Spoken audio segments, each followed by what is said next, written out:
I'd like to welcome our audience as well. It's a pleasure to have you here this evening. I'd also like to issue a special welcome to three members of the national staff of the Jehovah's Witnesses and the archives, Dr. Jolene Chu, Enrique Ford, and John McEachin, who have really assisted us with the preparations for this program. So I'd like to welcome the three of you and thank you for your assistance. This evening we're going to be discussing a difficult and complex topic: the role played by very different faith communities and their leaders in Nazi Germany between the years of 1933 and 1945. As you'll see, it's a history that includes people who resisted and rescued, as well as people who were very complicit and even perpetrators. To discuss this complex topic, we're joined by three distinguished panelists and longtime colleagues. So I'd like to welcome Matthew Hakanos, who is the Associate Professor of History and Harriet Johnson Toadvine Chair in 20th Century History at Skidmore College.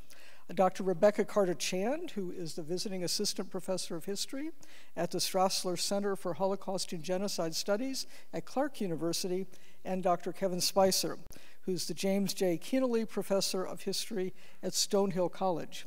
As my colleague Suzanne mentioned, all three of our panelists have been fellows at the Mandel Center, and Dr. Spicer served for many years on the museum's Committee on Ethics, Religion, and the Holocaust.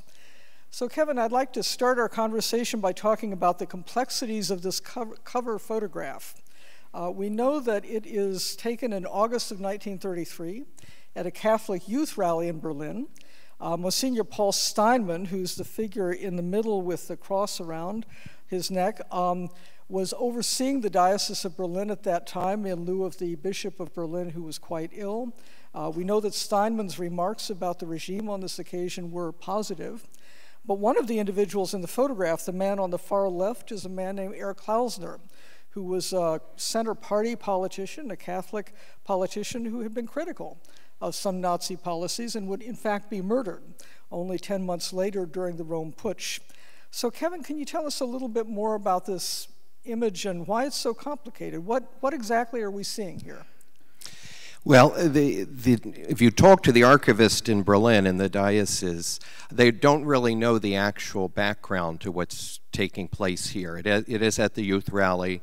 They're not sure if the youth are parading in front of them at the time and they're greeting them, which appears to be the Hitler salute.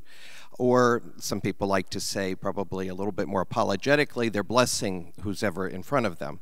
But in the period of time, I think it's pretty clear to say that they're giving the salute, the Heil Hitler salute at that time, but at a Catholic gathering. This picture right away can bring a lot of things to our mind concerning the church, whether the church opposed or the church cooperated. This is after a period of several different things. One is from 1930 at different points until March of 1933. The Catholic Church said that it differed in different dioceses, but that Catholics could not be members of the Nazi Party. That had been lifted, that ban, in March of 33. So the church said, we're going to cooperate with the state, we're going to exist publicly with the state. So that had taken place already. It also happened after the Concordat was concluded and ratified. And so the church as an entity was supposedly protected in the state.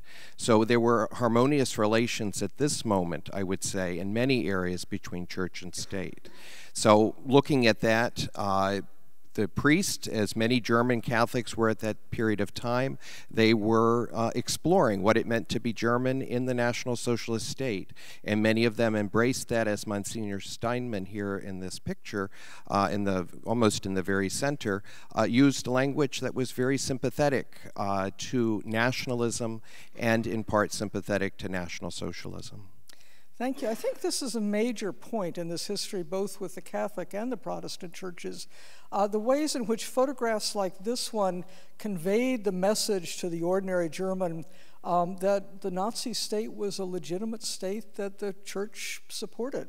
I think we have a few more slides after this one that kind of, illustrate these kinds of messages that were going out.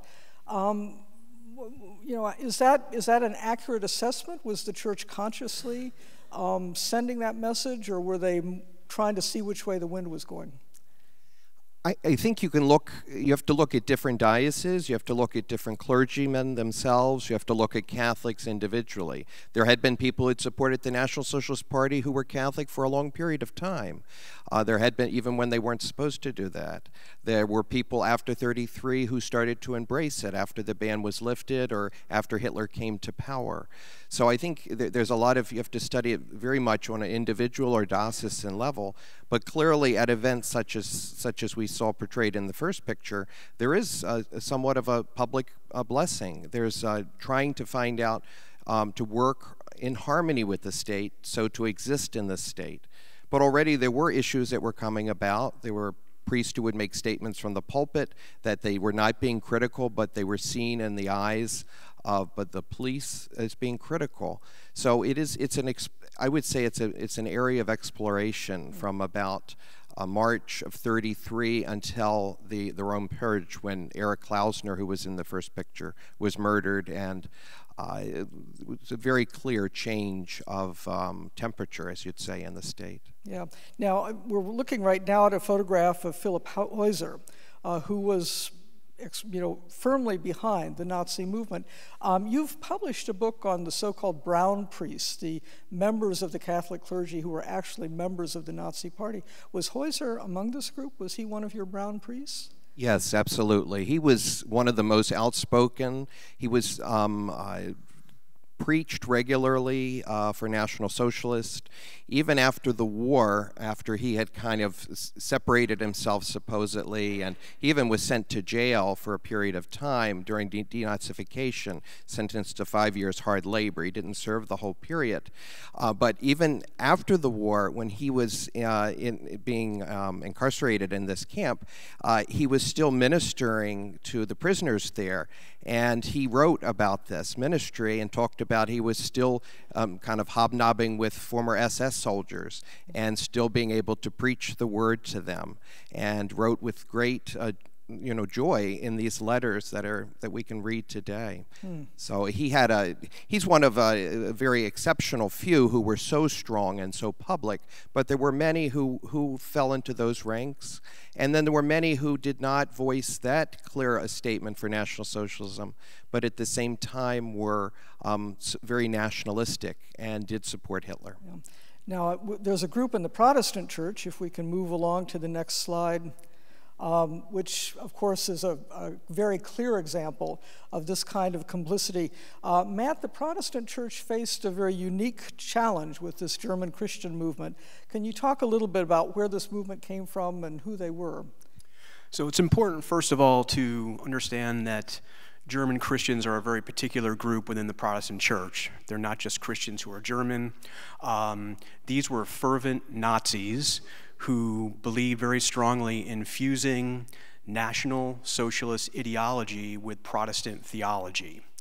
Their leader was the man in the middle there, Ludwig Müller, who would eventually, in the summer of 1933, become Bishop Müller and the head of the new Reich Church that was founded during Hitler's first year in power.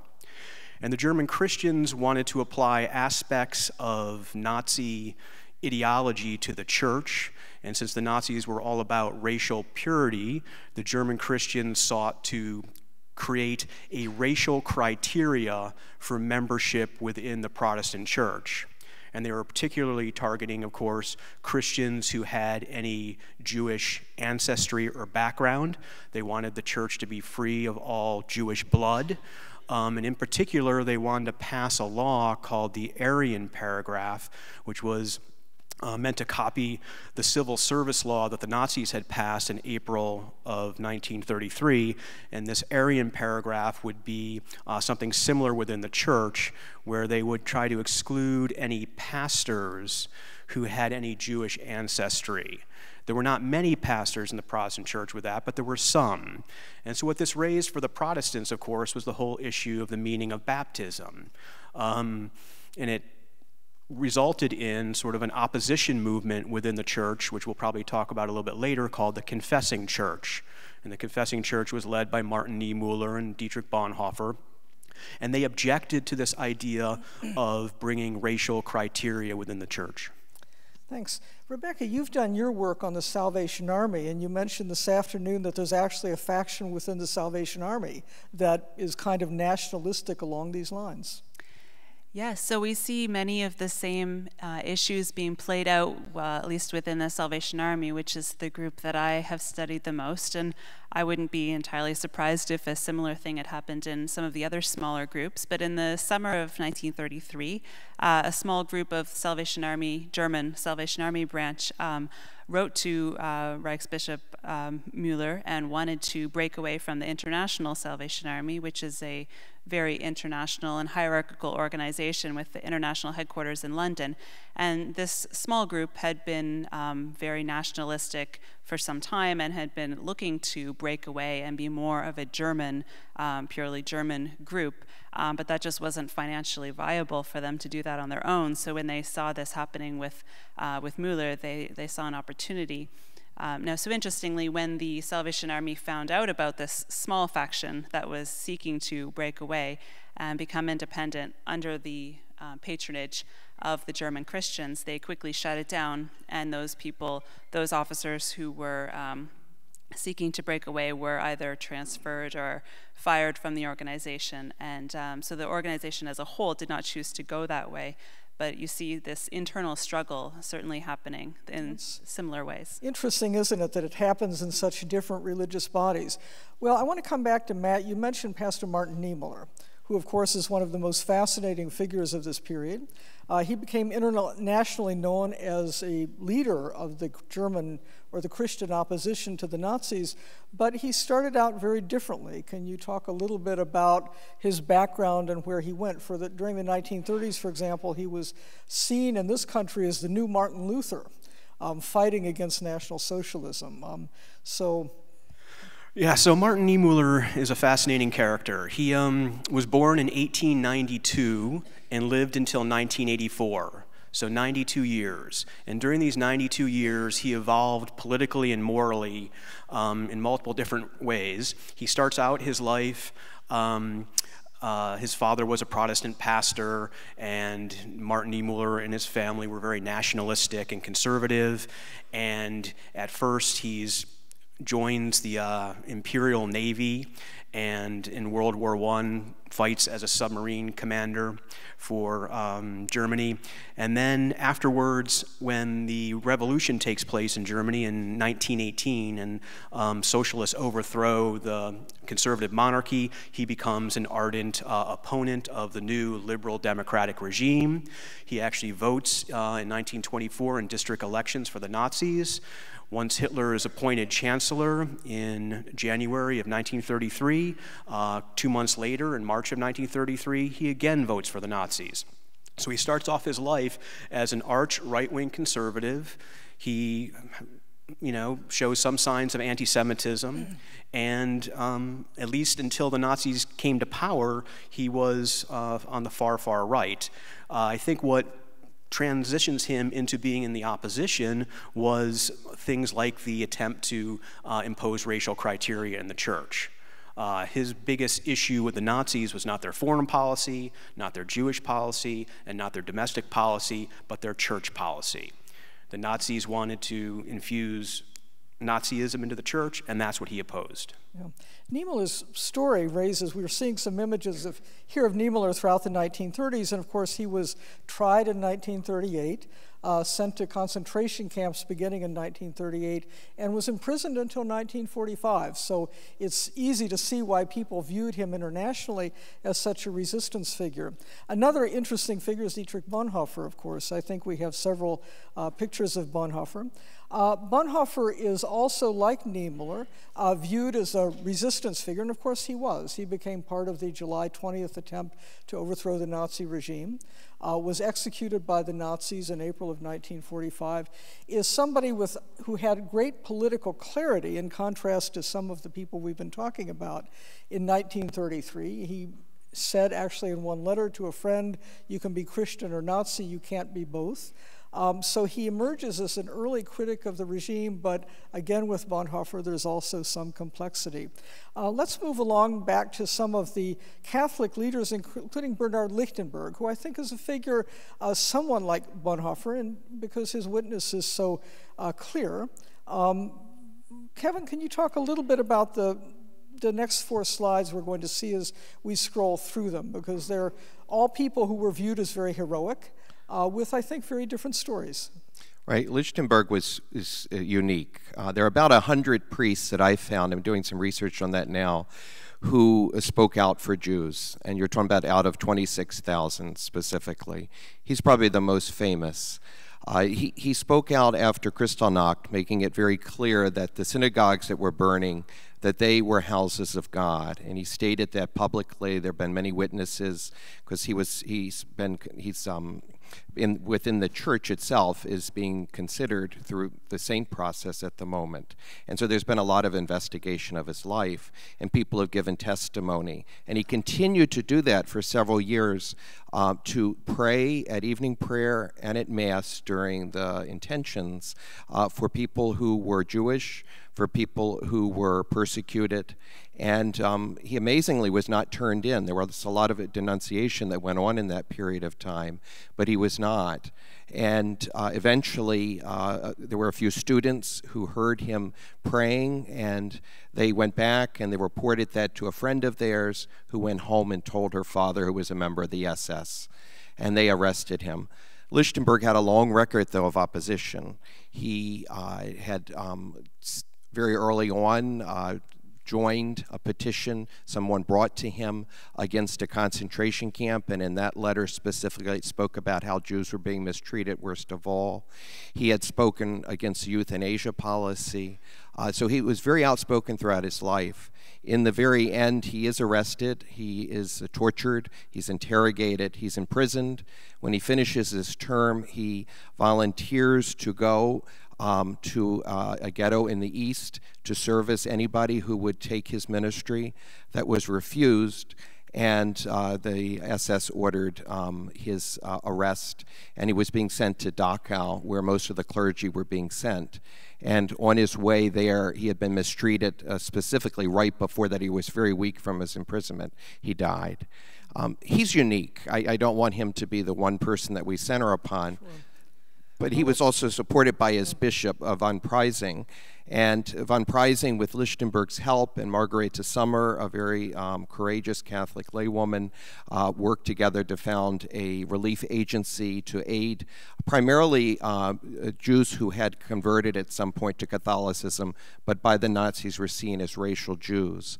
And so that organization did reach out to a group that were not being served by other groups. And there are a few cases where they did help families that were not Catholic but were of Jewish background also, but there are very few. There's been a lot of work done on that. But Preysing supported all of this endeavor. He did visit his priest in prison. He did stand by Liston Berg. When some of the bishops didn't visit their clergy, they didn't do anything for their clergy who were arrested. Cardinal Bertram, who we see here, is probably one of the most problematic. He's the Archbishop of Breslau. He's chief of the Fulda Bishops' Conference, which was the conference that brought all of the bishops together in Germany. He had been around for a long time. He had been in leadership as a bishop for many years. He had a lot of experience pastoral and dealing with different political issues. But his statement always was, we don't want to directly oppose anything. We want to do everything behind the scenes, writing letters privately from the bishop to a Reich agency complaining about an issue. He was conservative on every step of the way in whatever he engaged in protesting. He pretty much led the bishops not to do anything publicly, even though von Preysing and other bishops pushed to have a different stance, to be much more outspoken. He survived the Third Reich.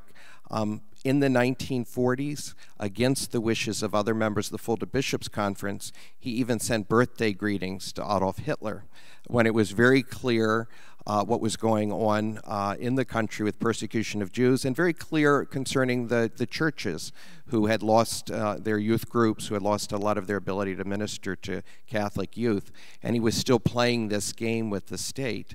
So he's a very problematic person. I think we have one more figure. Bishop von Galen. Yes, he, like Liston Berg, is also being considered by the church for sainthood. He is called the Lion of Munster, where he's from.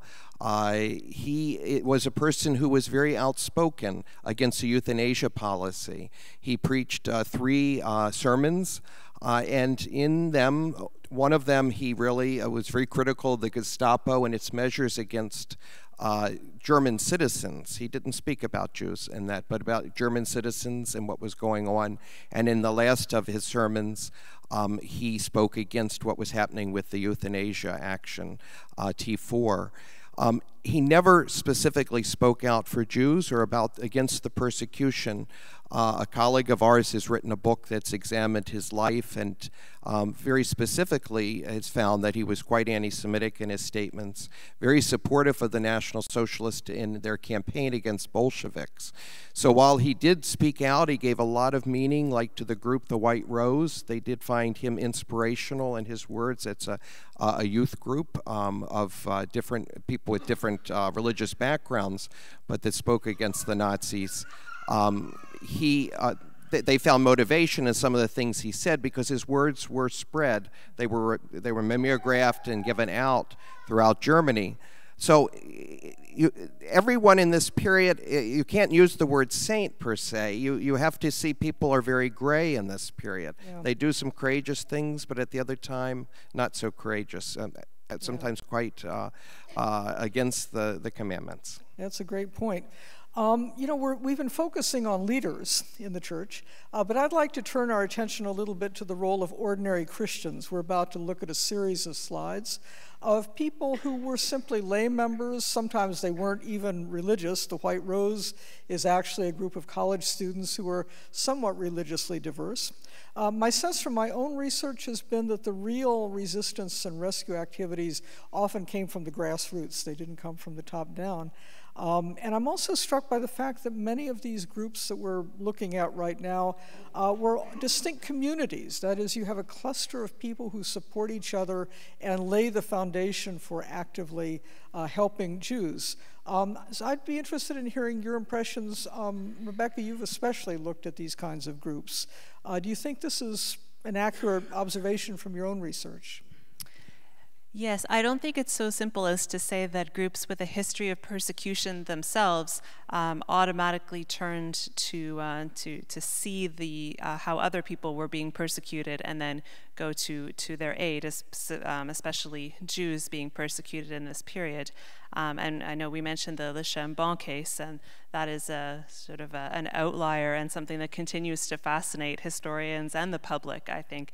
The small community of French Protestants And here we have a right, picture of there it. you see. And there's been a lot of great scholarship kind of contextualizing what they did.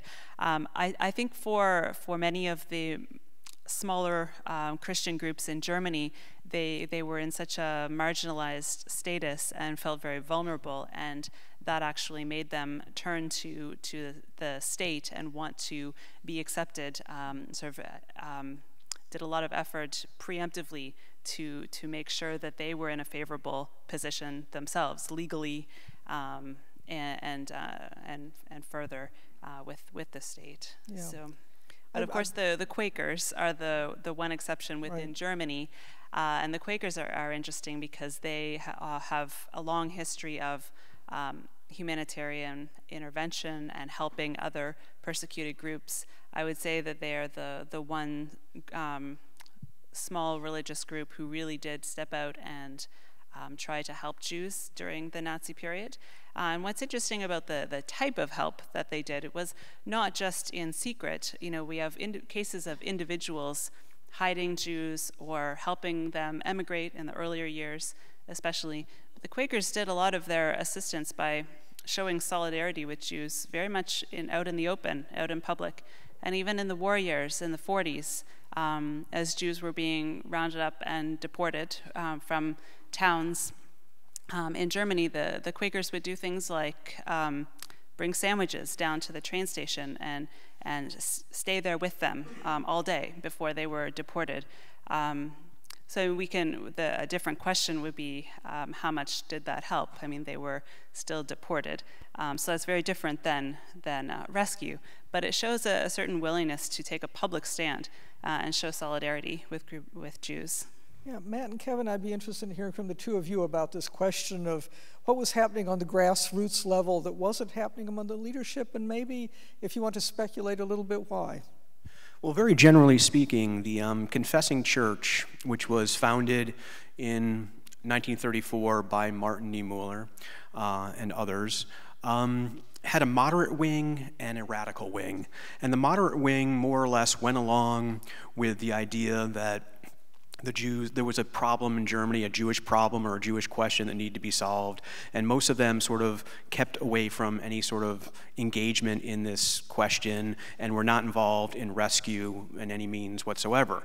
But in the more radical wing of the Confessing Church, which was led by Martin Niemöller after 1934, you see that the leadership does have an influence on parishioners. When in Niemöller's parish, for example, of Dahlem, which is a suburb of Berlin, there was a lot of activity among parishioners aiding Jewish Christians, for the most part Christians of Jewish descent and not necessarily Jews, but nevertheless, a lot of his parishioners got involved.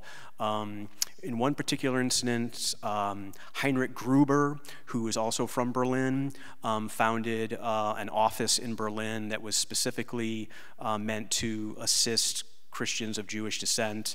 And there were branches of the Gruber office all over Germany doing this type of work. Occasionally, like with the Catholics, you see them reaching out to Jews who have not converted to Christianity, but for the most part, the efforts made by Protestants were for Christians who had Jewish ancestry. Kevin, anything you want to add? You mentioned Margareta Sommer. I think she's an example of that kind of grassroots initiative, wouldn't you say? Absolutely. I mean, the risks that she took and the reports that she gave that made it into the hands of the bishops, so that they were aware of mass murder and they were aware of the Holocaust, she was heroic. And there were other people who worked with her. You have similar individuals in Freiburg, and you have another individual in Breslau, even under Cardinal Bertram. But the primary concern in most areas were for people who had converted, so-called, in the period of time, Jewish Christians was a term that was regularly used. That was the primary concern. Other individuals who are assisted normally are assisted only because they know someone or it's their family members in some way of individuals. It wasn't something they were reaching out to help individuals. Yeah. That sort of makes me wonder about the point that Rebecca raised about groups with a history of persecution. If they had a special level of solidarity, if you will, with the Jews. I mean, that's kind of what we see in Les Chambon. But Rebecca, in the groups that you studied, do you want to expound a little bit on that issue of, you know, the solidarity that persecuted groups may have felt with these groups, whether that opened the way more toward active rescue activity? Yeah, I don't know if that really is the case. I mean, again, we can see this similar thing playing out on a smaller scale. So I'm thinking here of the Adventists, the Seventh-day Adventists, which were a sizable, I mean, all of these groups were very small in Germany at the time, but they had a sizable presence. And they also, you know, dismissed people from within their communities who had a Jewish background as defined by the Nazis. And so we don't see that solidarity, at least in that way, with the Adventists and with other groups. I think the Quakers have a unique institutional history and culture because they have always intervened on behalf of people in trouble, whether it's because of a natural disaster or opposing slavery. So it's always been concern for the other. But I don't see that with the other groups. Well, thanks. That's an interesting note. I just want to remind our audience that we will be taking questions, your questions, on note cards. So if you are thinking of some good questions, go ahead and write them down. We'll be collecting the note cards at a short time. The one group that I think is very striking in this history is the Jehovah's Witnesses, and we wanted to spend a little bit of time looking at a case study that was we've put together with the help of our colleagues at the National Office of the Watchtower. So this is a slide of a man named Franz Wohlfahrt, and you know, his story and that of his family, I think, really kind of exemplifies a group, the fate of a group that was really targeted by the Nazis, and I think that's something we want to think about in a little bit. But Gregor Wohlfahrt fought in the First World War. Let's see, we're looking at Franz here. I think so this is the entire family. Gregor fought in the First World War. As a result of his experience, he actually became a Jehovah's Witness, became a pacifist, and so refused to sign up for the military in 1939 for military service in the Nazi Reich. That was a crime punishable by death, and he was indeed arrested and sentenced to death. His 18-year-old son, Franz, I think that's the next slide, was reported to the Gestapo 12 times for refusing to give the Hitler salute and for not joining the Hitler Youth. In 1940, Franz too rejected military service and was imprisoned and later sentenced to 5 years of hard labor.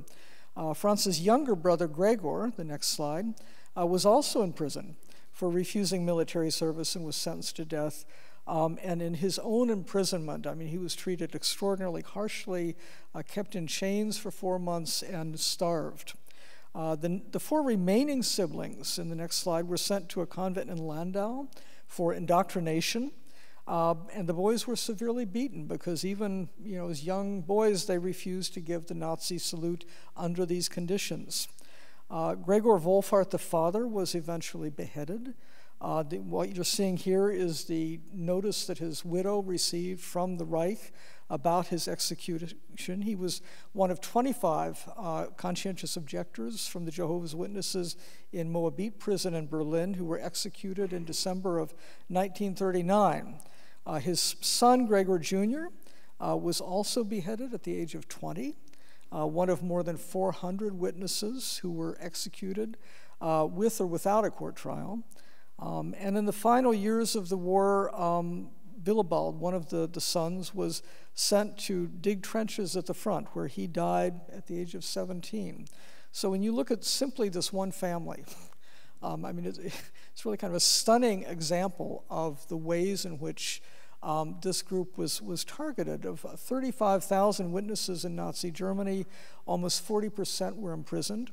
1,500 of them would die, 400 by execution. The others in the various camps and prisons.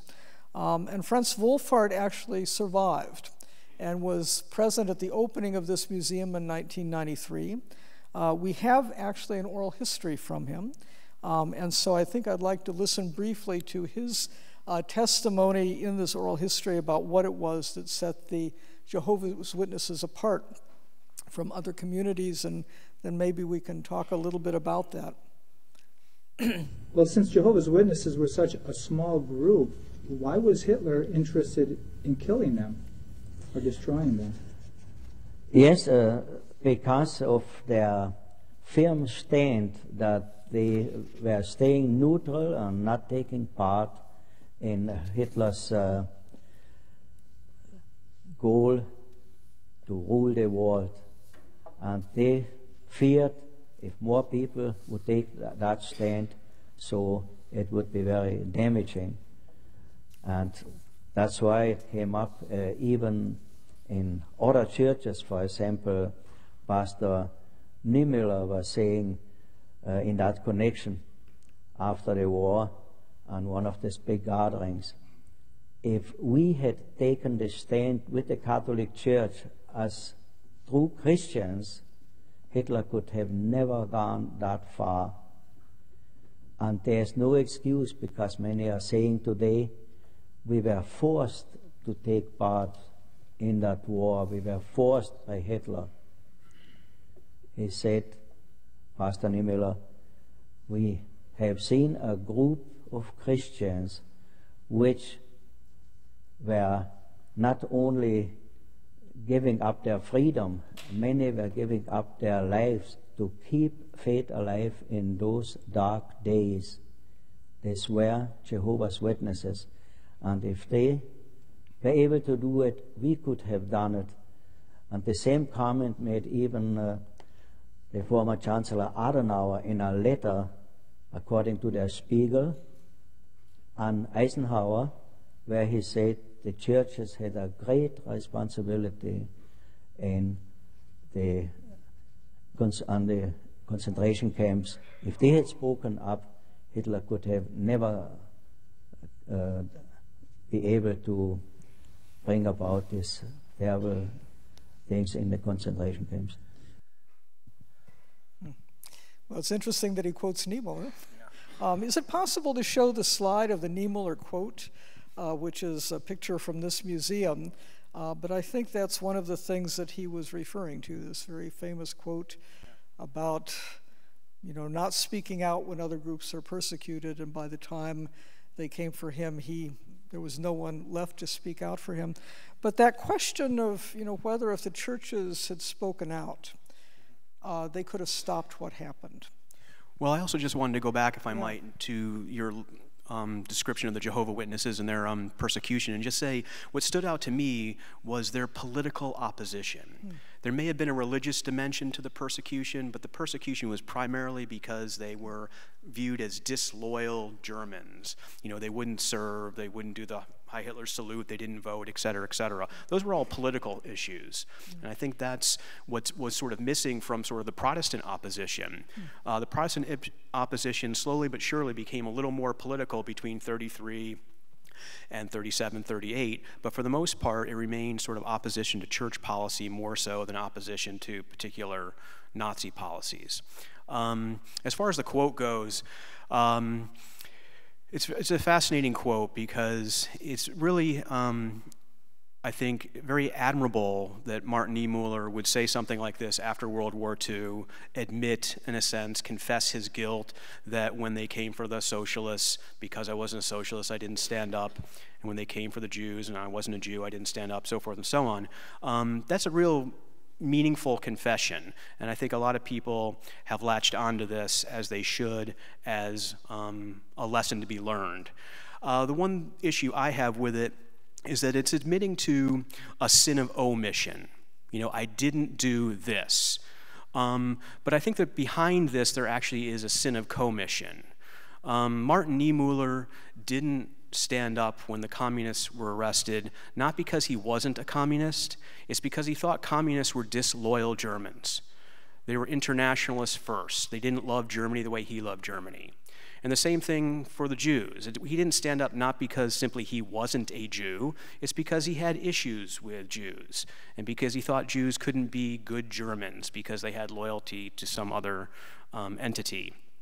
So I think as much as we should praise the quote, we should also note that it only really references sins of omission and doesn't really get at the sins of commission. Yeah, thanks. That's a great point. I'd like to ask our other two panelists, you've been working in this field for a long time. You've studied lots of different groups. Certainly, you've explored certain questions. Are there certain questions that you really continue to wrestle with? Rebecca. Yeah. Sure. Well, this discussion of the Jehovah's Witnesses gets to the core of my big question, which is why the Nazis did single them out. Because when you went through that family and noted the young people, the children in the family, especially getting in trouble for not giving the Hitler salute. So all of the people in the groups that I study, all of these smaller denominations, when they got in trouble with the Nazis, when they were received fines or were imprisoned for short times or even longer times, it was for very similar things. It was because they didn't want to give the Hitler salute, they didn't want to participate in big Nazi public events, these everyday political acts. And so, as we know, the Nazis did single out the Jehovah's Witnesses. They were not put in concentration camps as political prisoners, as other religious people were, but they were given their own category, and they had the purple triangle. And so that is something that I am still wrestling with, how to bring those histories together and understand their different experience, but also from the Nazi perspective, why they were singled out. Yeah. Kevin, how about you? What are the big questions that continue to haunt you? To me, an obvious question is, especially when you're looking at the ministers in this period, the Catholic priests. As a Catholic priest myself, who engages in ministry, pastoral ministry, every Sunday when you read the gospel, you're confronted with the question of love your neighbor as you would wish also to be loved, to love your God and neighbor. And they were confronted with that in the readings that they read and the way that they preached. Yet outside their door, people were not loving their neighbor. And it comes to the major question of who is neighbor at that time? Who is in the circle, the sphere of concern? And clearly Jews were outside that sphere for so many Germans, for so many Catholic and Protestant Germans.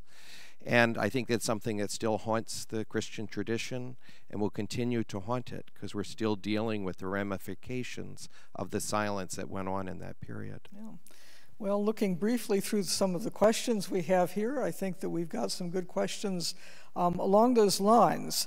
The first one, I suspect, is for Kevin, but anyone can weigh in.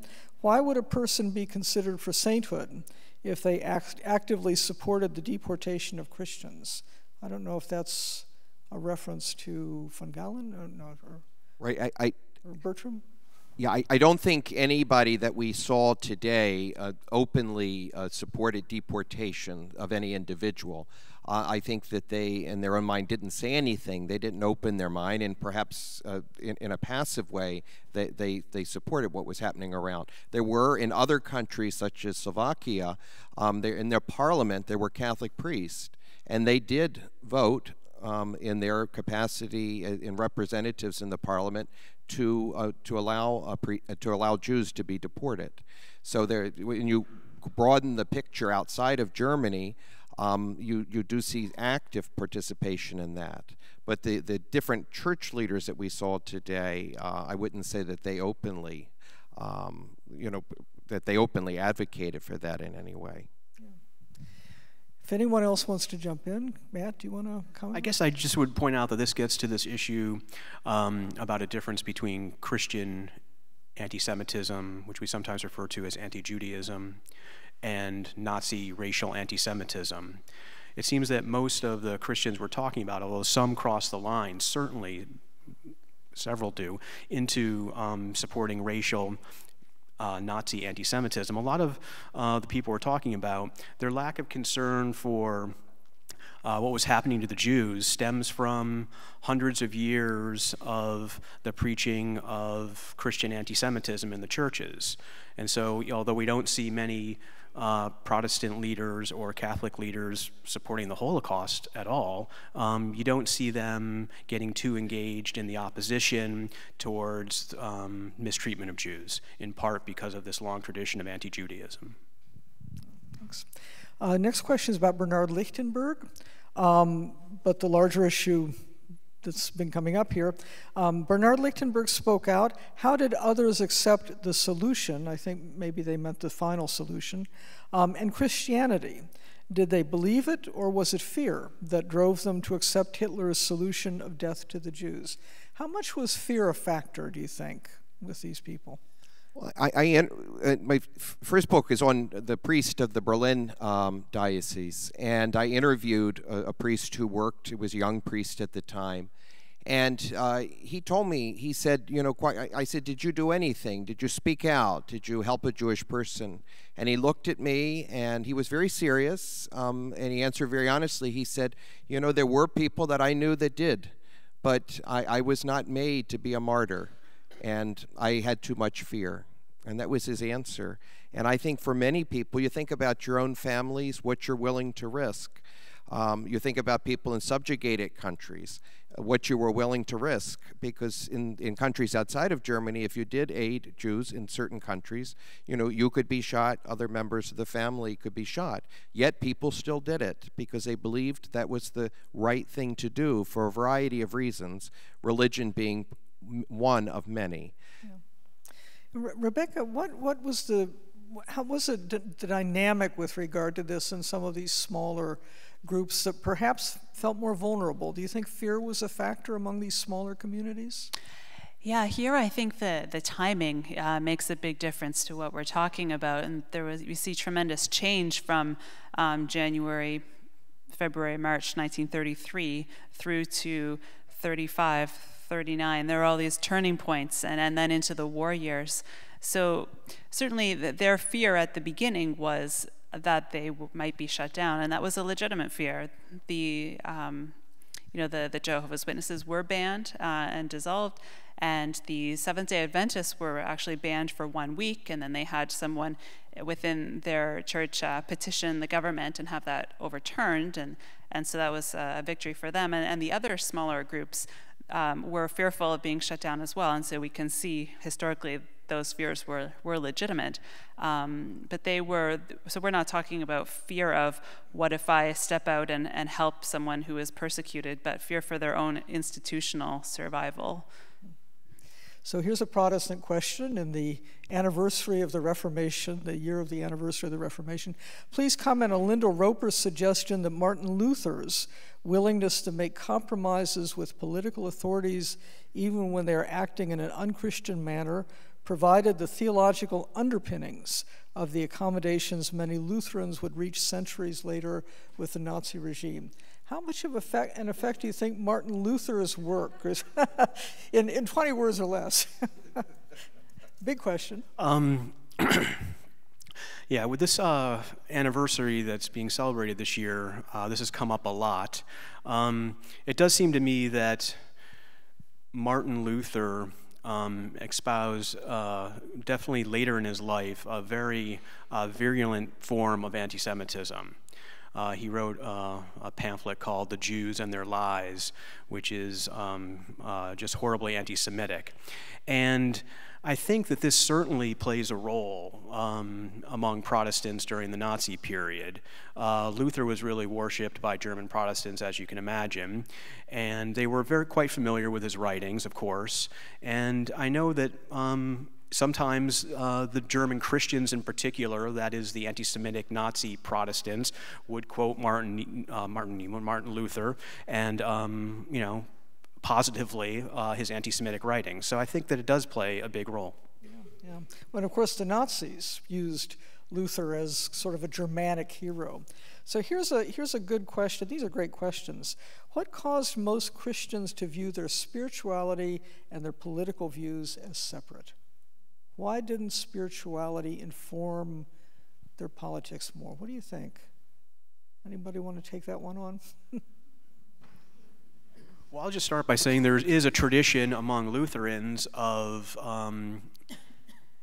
viewing the world through this doctrine of two kingdoms, an earthly kingdom that has to do with politics and everyday life, and a spiritual kingdom that takes place primarily in the church.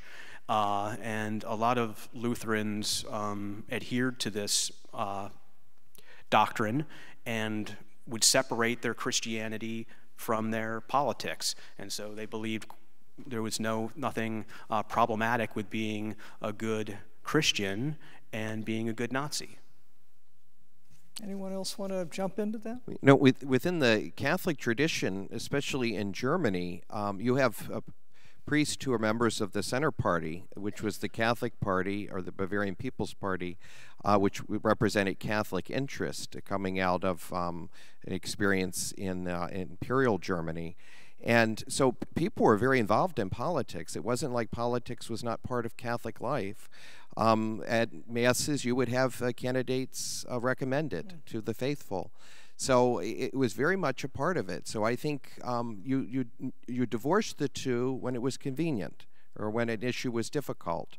Clearly, during the Third Reich, if you went into the pulpit and spoke against the state, meaning a priest preaching and spoke specifically against the state, there were going to be ramifications for that, but it depended regionally. It depended on the particular area, how Nazified an area was, how strict the Gestapo were. What somebody may get away with in one area, somebody may not in another. It also depended on the when someone did something. During the war years, it was much harder to be critical and to state something in a political way. You were usually dealt with right away. Earlier, it was you could do that. You have cases specifically in Berlin of priests who regularly made comments that weren't directly speaking out for Jews in any case, but were critical of some policy that they thought was restrictive of church freedoms. Rebecca, what do you think? With the groups you've been looking at, is there this line between spirituality and politics?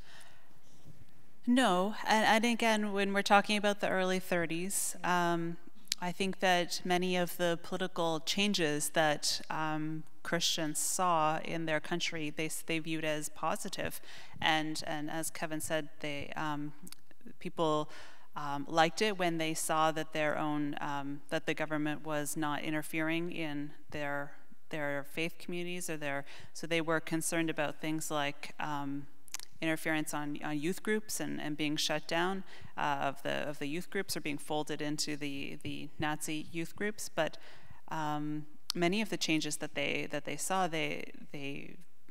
saw as positive, and they very much liked the leadership of Hitler himself. So Hitler, the man, in the first few years was they quite liked.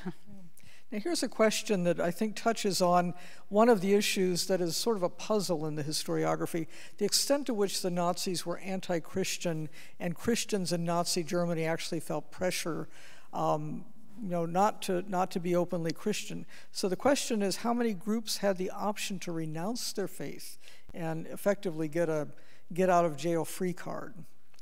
Is that an issue with any of the groups you've been looking at?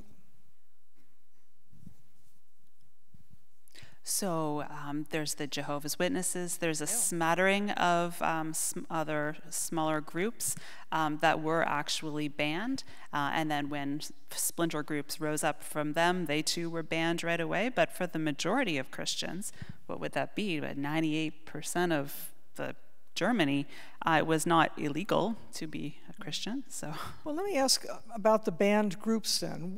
A group that was really identifiably targeted, like the Jehovah's Witnesses, did individuals in that group really have the option to sort of step and say, nope, I'm not going to have anything to do with them anymore, and stay out of trouble that way? Was that realistic, do you think? I mean, it wasn't realistic for Jews. Jews did not have that option to not be Jews.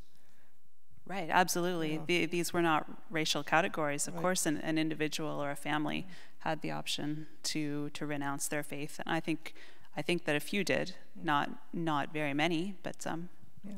Now here's an interesting question that touches on a growing area of historiography, but I confess I don't know who's done work with regard to this on the churches. For those Christians who helped Jews, did they also try to help gays and lesbians? Is anyone aware of Christians who actively tried to help those groups? Do you know anyone who's doing research on this? It's an interesting question. It seems like that's something that, we could be studying more of. perhaps people who are studying prisoners already in the concentration camp system and the interaction, say, between priests or clergy or other practicing Christians and other prisoners. Maybe that would be, but I'm not aware of a particular great scholar. suggestion. Anyone out there who's looking for a dissertation topic, this is something that needs to be written. Here's another historical question. Is it true that Catholic cardinals in the West, in cities like Munich and Cologne, quietly resisted Nazi atrocities before 1939, while most bishops in Eastern Germany and Eastern Europe were more pro-Nazi? Is there any kind of pattern there? I don't think you can divide it geographically like that. I meant Faulhaber, who's in Munich, has a very mixed record. People say in 1933, when he gave a series of Advent sermons, that he had spoken out for Jews, and then just a short time after giving that, he was really talking about the integrity of the Hebrew Scriptures, as Christians know them as the Old Testament. And he was not in any way, as he said himself in a statement through his chancery office, that he was not defending Jews or dealing with any Jewish issue today. So that's a part of the West. After that, you're kind of looking at post-war divisions too when you use that term. I mean, Bertram was in the East. I mean, where he was in Breslau is now part of Poland, and so it's a Polish diocese now. So I don't think that geography really holds up when you divide it that way. I think age played a role in some of the younger bishops were open to being more challenging, though I think you could argue with me about that point too. But that's one point I would add. But it differs too. If you look at just priests too, some of the younger priests, because they were kind of caught up in the youth, the outreach to youth of National Socialism, they would be more open. So there's a variety. It's not. I wouldn't want to break something down so basic as let me push a little bit on that, because it's something I've actually wondered after 1939, where you really have now well-documented cases of localized communities across Eastern Europe, where local Jews are murdered not by German soldiers but by the community, by their neighbors. Many of those are in areas that are heavily Catholic, others are Orthodox, Eastern Orthodox Christian. Was there something about the sort of Eastern Christianity that really fostered that kind of anti-Semitism? And this is for anyone who wants to jump in, but I think one factor here is that if you take, for example, the Baltic states, Latvia, Lithuania, and Estonia, they were invaded by the Soviet Union at the beginning of World War II, and they really did persecute Christians there. When the Germans arrived, after Operation Barbarossa and the invasion of Russia, the Germans arriving in the Baltic states were greeted as liberators. And they encouraged the local population to purge the Jewish population of those areas, primarily because they associated the Jews in the Baltics with Bolshevism, with communism. And so a lot of the most virulent anti-Semitism you see there is this sort of connection of Judeo-Bolshevism that the Nazis believed were connected. And you do see a lot of these purges that go on by local populations in the Baltics, in Ukraine, in places like that. And the Germans encouraged these purges and stood back and watched them and allowed them to take place, while at the same time, they weren't forcing the local population to do it, but clearly it gave the local population an opportunity that they took. Just one thing, I was reminded of the event that we were part of earlier this year on religion and ethno-nationalism in the era of the 2 world wars. And one thing that came out of those discussions was the extent to which one's Christian identity in sort of southeastern Europe was so closely tied to one's ethnicity, and so that might be a difference between sort of places like Romania and Croatia and those places and other parts of Europe. but I'm not an expert on that. So. Okay. Well, we have two questions on Pius XII. We didn't talk about Pius XII this evening because very often we have programs where that's the focus. We thought this evening we would really look at some of the other figures in this history. But of course it remains a big question. And they're kind of related, so let me sort of read them one after the other. And then obviously, Kevin, this is partly directed to you, but I think any one of you could speak out about it. So the first is, what is the latest historical consensus on whether Pope Pius was more of a sympathizer or resistor? And the related question is, historian Peter Kent, in an article in the Journal of Contemporary History, speaks to the differences between Pius XI and Pius XII. Pius XI, until his death, according to Kent, denounced Nazism. With his death in 1939 and the selection of Pius XII as Pope, the church lost this voice against Nazism. And could you speak to the role, the silence of Pius XII? So you can start in 1937 and go on from there. Right, well, two books I would recommend highly. One is by Jock Kornberg at the University of Toronto Press, and the other is by Robert Ventresca out of Harvard Press. They're both academic works, but they're accessible, and they do deal with what we know now in the sense of what archives are available. We're still waiting for the Pius XII, the papers from his pontificate, to be released. We've been told that the museum, which has an arrangement to have them available in microfilm as they have through Pius XI's reign, that they will be available soon. Now, how soon that is, we don't know. And I think until the papers are completely released and we can view them openly, that we're not going to have the full picture. That being said, I don't think there's going to be like a smoking gun among those papers. We're going to learn more about nuncios and dispatches. We're going to learn more about communication. We're probably going to learn more about what the Vatican knew and when. But I don't think there's going to be something that's going to give us a particular view of Pius XII that we don't have already. Michael Fayer's done a lot of work on Pius XII, and he came to the conclusion after writing in a different vein before that the December 42 Christmas message, even though he didn't specifically mention Jews, that he was protesting for anyone who was persecuted, but it also included Jews, and that he did that for a variety of reasons. Now that goes to the second question about the Kent article.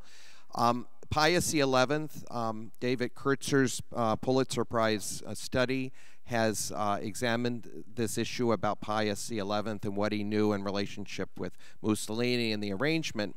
But Pius XI was a different individual. He was much more combative, much more direct, at least in his diplomacy.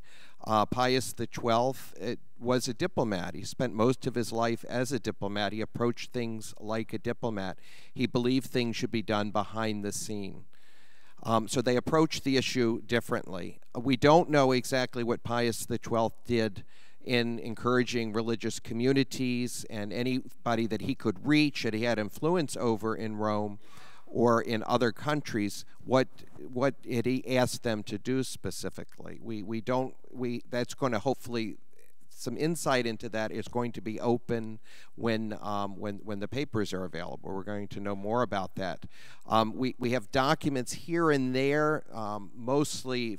A lot of them are quite questionable, but where people are giving testimony that they did believe something was coming from the Holy Father, asking them to offer shelter to Jews, etc. There still needs to be a lot of study there. I guess the big question is, in all of that, is at the time, did we need a person who was a diplomat behind the scenes, or did we need a person who was the vicar of Christ, who spoke out in a very bold and profound way? And I think all of us can answer that question ourselves here today. Thank you. We've got some more questions here. I don't know if I can get through all of them. But this one kind of relates to what we were just talking about. I think it's an interesting thing to think about. Is it ethical to say that people were gray? You know, we're looking at a lot of very ambiguous cases here. How do we think about that in ethical terms. It says, was it heroic to help only those who converted to Christianity? And of course, many of the Christians we've been looking at, their focus was people who had converted. Anyone want to jump in there?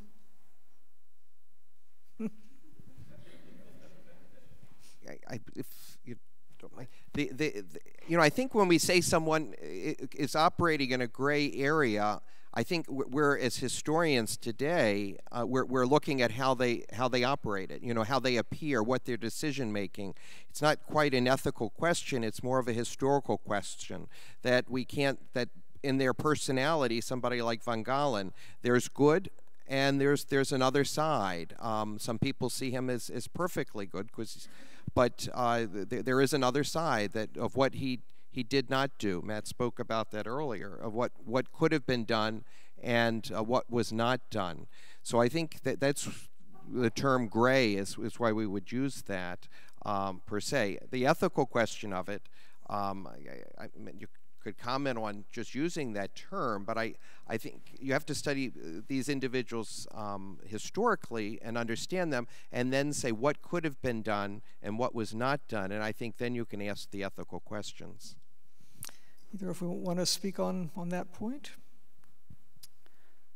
Well, rather than gray and black and white, I try to avoid what I call giving a grade on different issues for the groups that I'm studying or the individuals. So we might ask, so how did they do on giving the Hitler salute or helping Jews or whatever issue? And there are many that we could measure it and then say, well, they did a B+ on this issue and maybe a A- on that. And I try to avoid sort of ranking it in terms of those issues. But as Kevin said, just try to look at the historical context and the choices that were in front of them and available to them.